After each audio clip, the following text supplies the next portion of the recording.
જય જય ગરવી ગુજરાત. 24 ઓગસ્ટ એટલે મહાન કવિ અને સમાજ સુધારક વીર નર્મદની જન્મજયંતિ અને વિશ્વ ગુજરાતી ભાષા દિવસ.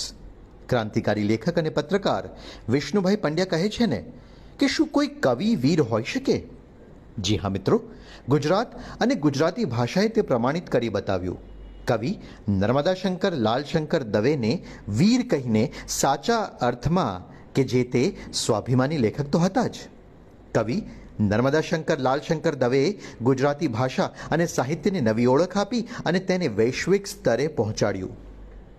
આ દિવસ આપણને યાદ કરાવે છે કે ભાષા માત્ર સંવાદનું સાધન જ નથી, પરંતુ તે આપણી સાંસ્કૃતિક ઓળખ અને ગૌરવનું પણ પ્રતીક છે. આપણને ગર્વ છે કે આપણે ગુજરાતી ભાષાનો ભાગ છીએ અને તેની સમૃદ્ધ વારસાને આગળ વધારવાની જવાબદારી આપણી સૌની છે.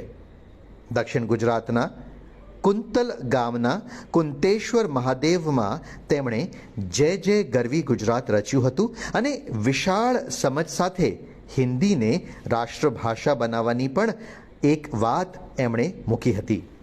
જય જય ગરવી ગુજરાત, જય જય ગરવી ગુજરાત.